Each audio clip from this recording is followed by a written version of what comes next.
তো আজকে আমি উড়িষ্যার ডালমা বানাচ্ছি। তো উড়িষ্যাতে যে এসছো বা যে আছো সে নিশ্চয়ই জানো ডালমাটা কেমন লাগে। তার জন্য অরহর ডালকে এখানে ধুয়ে নিয়েছিলাম আর এখানে বসিয়ে দিয়েছি আমি। ডালটা ধুয়েছি, লেগে গেছে। দিয়ে দিলাম হাঁড়িতে এখানে জল দিয়ে আমি এখানে ডালটাকে দিয়ে দিলাম। আর ডালের সাথে এখানে আমি সবজি নিয়ে নিয়েছি। দেখো নিয়েছি এখানে আলু, কচু, কুমড়ো, পেঁপে, আর এখানে নিয়েছি বেগুন।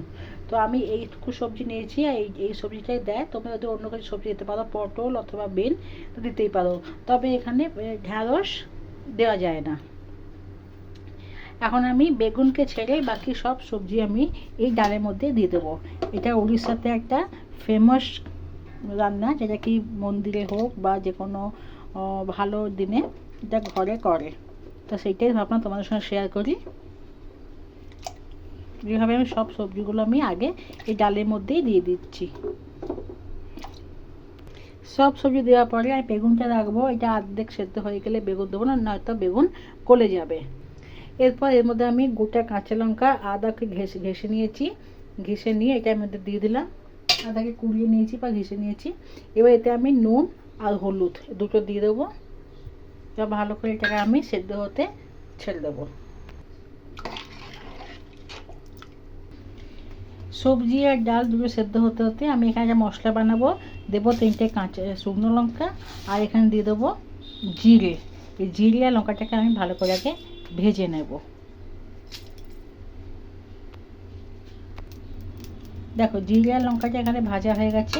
এটা আমি বেশি ভাজলে পুড়ে যাবে, বেশি ভাজবো না। এই অবস্থায় আমি এটা নামিয়ে দেবো। নামিয়ে রেখে দেবো, ঠান্ডা হওয়ার জন্য ফেলে দেবো, তারপরে গুঁড়োনো হবে। যতক্ষণ ঠান্ডা হয় ততক্ষণ তার মাঝে আমি এখানে বসাবো। দেখো এখানে পাওয়া যায় এটা নাড়ি, এটাকে বলে। এটাকে আমরা বলি নাড়ি। তোমরা কী নামে পরিচিত অবশ্যই আমাকে জানিও। তো এটা আমি এখন তেলে ভাজবো, দিয়ে দেবো। তার জন্য এর মধ্যে আমি সর্ষের তেল,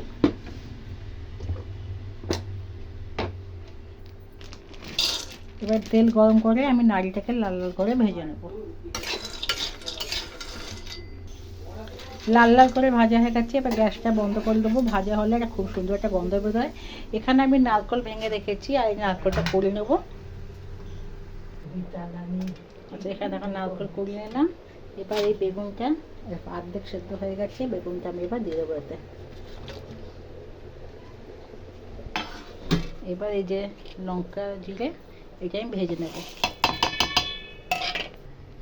দেখো সব আনাজগুলো সেদ্ধ হয়ে গেছে। এবার এবার এর মধ্যে আমি দিয়ে দেবো এই যে ভেজে রেখেছি নাড়ি, এইটা দিয়ে দিলাম। এরপর দিয়ে দেবো এই যে আমি এখানে কুড়িয়ে রেখেছি নারকেল, সেটা দিয়ে দেবো। ভালো করে ঘেটে নেব। এরপরে নামিয়ে রাখলাম। নামিয়ে রেখে কড়াই বসেছি। কড়াইতে দিয়ে দিলাম সর্ষের তেল। তেলের মধ্যে দিয়ে দেবো এখানে 5 ফোড়ন, একটা তেজপাতা, একটা শুকনো লঙ্কা দেবো এখানে 5 ফোড়ন আর হিং।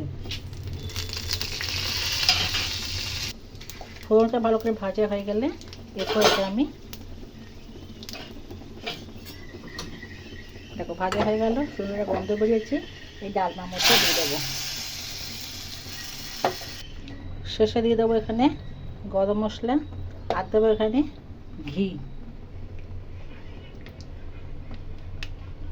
এবার সবার শেষে আমি দিয়ে দেবো যে জিরে আর লঙ্কাটা গুঁড়িয়ে রেখেছিলাম, ভেজে যে ভাজা মশলাটা সেটা দিয়ে দেবো। এবার এটাকে ভালো করে আমি দেখো নেড়ে দিলাম।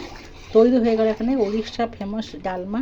তো তোমরা কে কে এভাবে খাও অবশ্যই কমেন্ট করে জানাবে। আমরা তো বাঙালিরা সবজির ডাল খাই, তবে এটা সবজির ডাল নয়, এটা হচ্ছে উড়িষ্যা ডালমা বলে এটাকে। ঠিক আছে, তো চলো আজকে এইটুকুই। কালকে আবার আসবো অন্য রেসিপিতে। ধন্যবাদ।